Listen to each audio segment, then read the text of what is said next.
مغلیہ دور حکومت کا نایاب تحفہ فن مصوری۔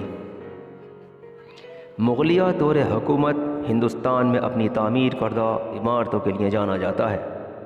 16ویں، 17ویں اور 18ویں صدی میں اپنے زیر اقتدار علاقوں میں انہوں نے خوب تعمیراتی کام کرائے۔ اپنی طرز تعمیر اور تعمیراتی کاموں کے علاوہ انہوں نے اور بھی کاموں کی سرپرستی کی۔ انہی میں سے ایک فن مصوری بھی تھا۔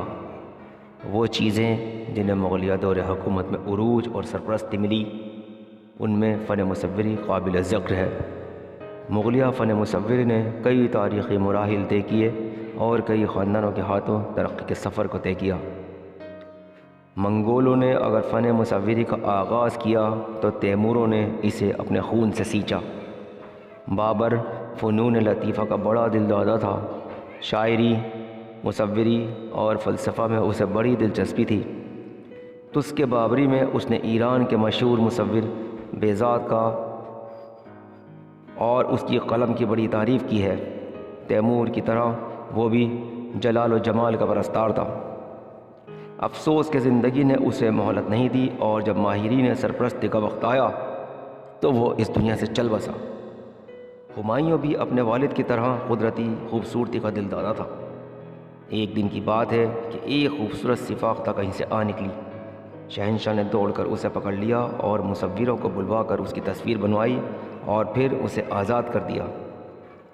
ایران کے دور قیام میں ہمایوں کی کئی نامور مصوروں سے ملاقات ہوئی جو بعد میں اس کی دعوت پر ہندوستان آئے اور یہیں سے مصوری کے دور کا آغاز ہوا جو بعد میں مغل فن مصوری کے نام سے مشہور ہوا۔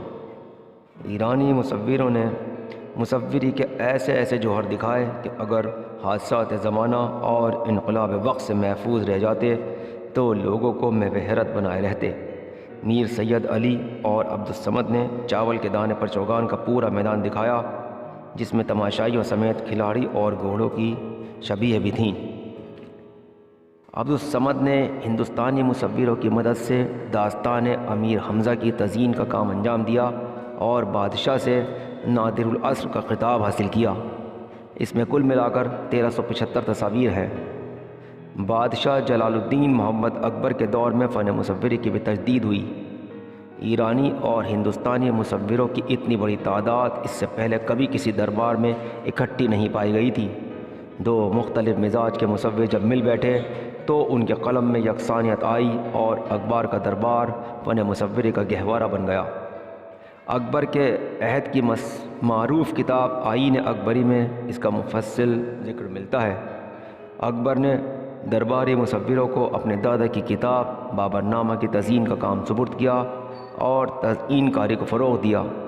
حزب نامہ، تیمور نامہ، خمسہ نظامی اور بہارستان کے فن مصوری اکبری عہد کا انمول خزانہ ہے۔ جمال پرست شہنشاہ جہانگیر زندگی کو حسن کے آئینے میں دیکھنے کا قائل تھا اور کم و بیش شاہ جہان کی بھی یہی حالت تھی۔ چنانچہ اس زمانے کی مصوری میں علامتیں جلوہ گر نظر آتی ہیں۔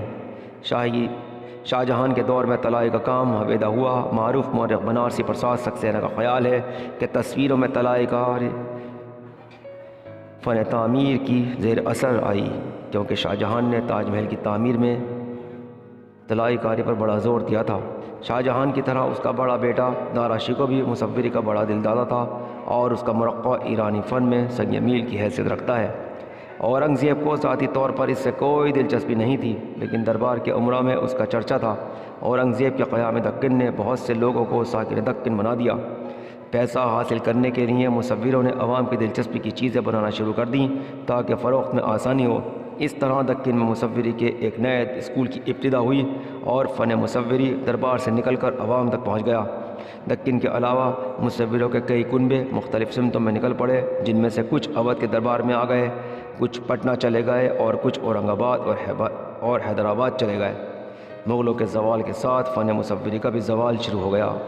در حقیقت مغل فن مصوری کی کہانی ہندوستان کی تاریخ کی طرح کم دلچسپ نہیں ہے۔ اسی کے ساتھ میں آپ کا دوست محمد ناصر اپنے چینل گلدستہ معلومات کو آپ سے اسے سبسکرائب کرانے کی درخواست کے ساتھ اجازت چاہتا ہوں۔ شکریہ، اللہ حافظ۔